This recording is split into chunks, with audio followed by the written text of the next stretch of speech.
A paz do Senhor, gente. Seja bem-vindo a mais um vídeo.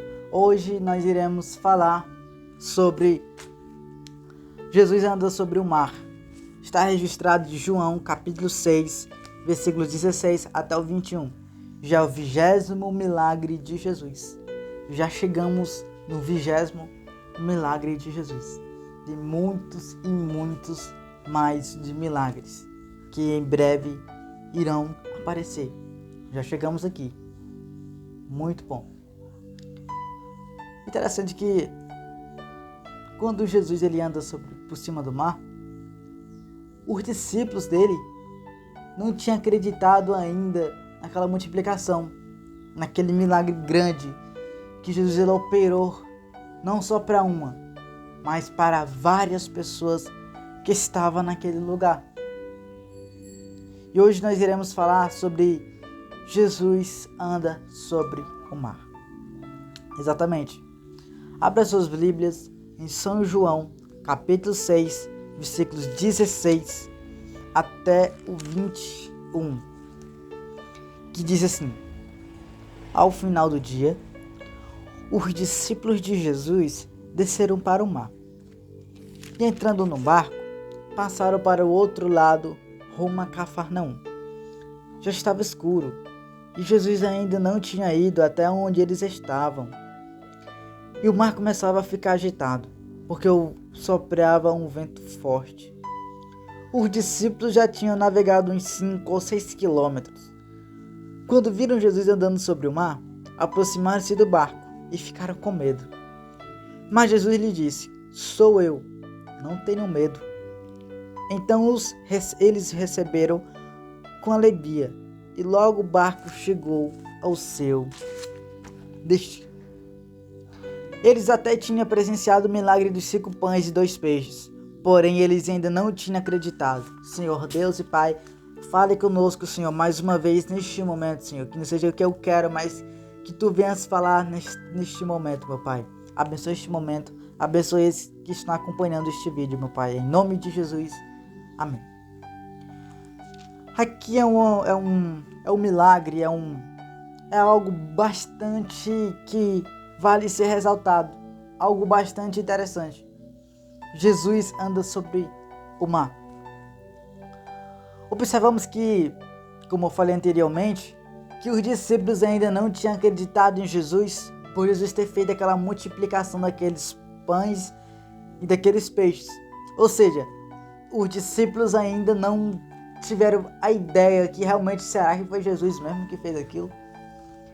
Ou seja, ainda eles não acreditavam em Jesus, não acreditou naquele sinal que Jesus ele fez. E o engraçado é que os discípulos eles viram olhos nus o que Jesus ele fez, porém ainda não acreditavam em Jesus. Você vê muitas pessoas hoje que vê muitas coisas acontecendo, muitos sinais, Jesus operando, Jesus fazendo milagres, Jesus batizando com o Espírito Santo. E ainda assim, nós não acreditamos. Sem contar que as vidas que aceitam Jesus. Tem ministérios, tem igrejas que só em um culto, mais de 1000 vidas aceitando Jesus. Mais de 700 vidas aceitando Jesus. Mais de 300 vidas aceitando Jesus em um culto só, apenas 2 horas. As pessoas hoje estão totalmente mais focadas no que elas querem, no que elas fazem, do que acreditar no que Deus ele faz. O que as pessoas querem hoje é que Deus ele desça com sua glória e apareça para esses que não acreditam. Mas só que Deus ele nunca vai fazer isso. Se ele quiser ele faz. Mas para que motivo ele vai fazer isso? Para aparecer para uma pessoa só. Se nós cremos no Espírito Santo, que é Deus, Jesus e Espírito Santo. Deus está nos céus, Jesus subiu para os céus e o Espírito Santo desceu para cá para nos consolar. É esse Espírito Santo que testifica de Jesus, esse Espírito Santo que testifica dessas sagradas escrituras. O que o Espírito Santo testifica? Testifica do que está escrito. E o que está escrito? A palavra de Deus. Ou seja, o Espírito Santo ele nos faz lembrar do que está escrito. Mas o que isso tem a ver com Jesus andando sobre o mar? Tem tudo a ver. Porque essa fase aqui era do ministério de Jesus, não sei quantos anos Jesus estava aqui, se estava com 32 anos, ou estava com 2 anos de ministério, que realmente é a mesma coisa. Nós sabemos que esse milagre foi tanto e grande, mas Jesus é o próprio Filho de Deus e Jesus também andou por cima do mar. Pedro também andou por cima do mar. Quando Pedro viu Jesus, ele pediu: Jesus, posso também andar por cima do mar? Jesus, venha Pedro, venha.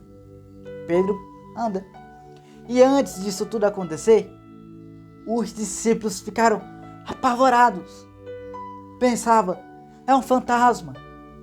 Mas só que não era. Era Jesus que estava chegando. Nós temos uma ideia de pensamentos que não acreditamos no que Deus faz. Não acreditamos no que Deus irá fazer. Porque só queremos acreditar em Deus quando Deus cura naquela mesma hora. E Deus, ele deixa a pessoa carregar uma enfermidade para lá na frente ele curar. Deus, ele deixa nós passarmos por uma prova para depois ele nos tirar. Deus, ele deixa nós passarmos por uma tentação porque ele vai prover o escape. Ou seja, Deus está sempre no controle de nossas vidas.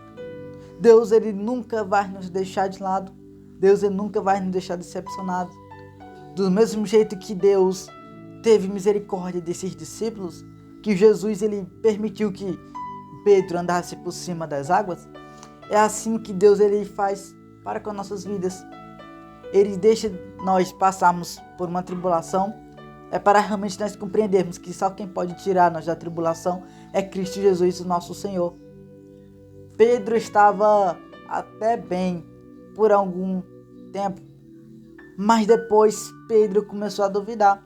Sabemos que só quem andava com Jesus é realmente aqueles caras que realmente não acreditavam.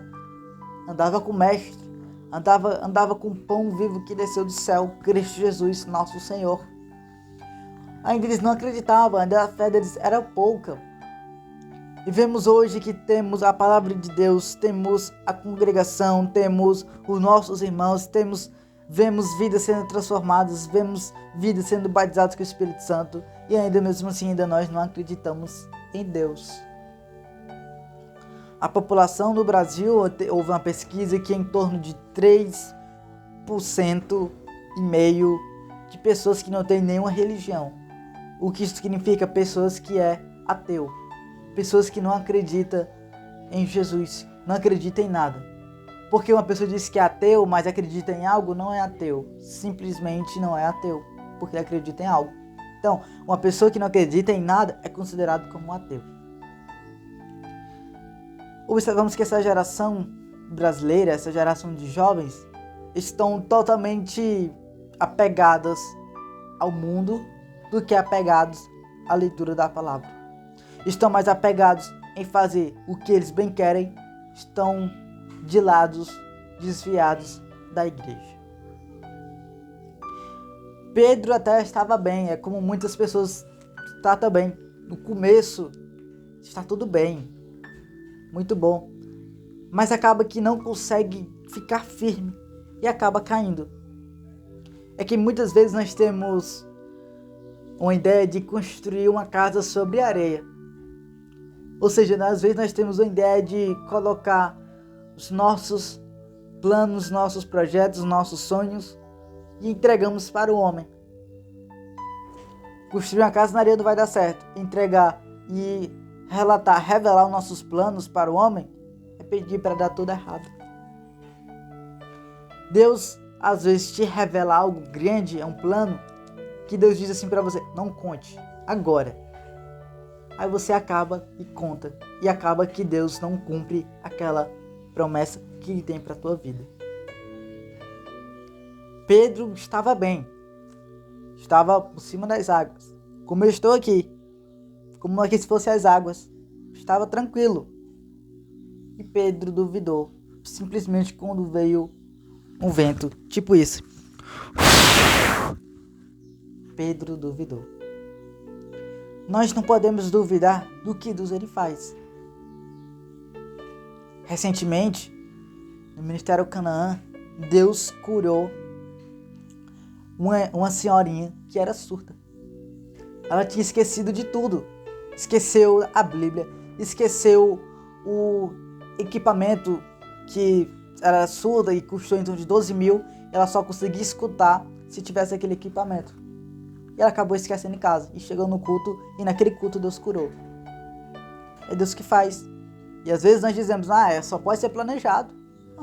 Só pode os obreiros ou o pastor ter combinado com essa senhora. E essa senhora é presbiteriana. Ela foi para uma igreja que é totalmente diferente da presbiteriana. Foi para uma igreja pentecostal. Não como as pentecostais daí. Não é uma igreja pentecostal, é uma igreja simplesmente normal. Que prega a palavra, que prega a verdadeira palavra. E essa senhora foi curada. Essa senhora teve algo sobrenatural na vida dela. E ela creu que realmente Deus ele poderia fazer isso mais. E Deus ele fez na vida dela. Se Deus ele fez na vida dela, porque Deus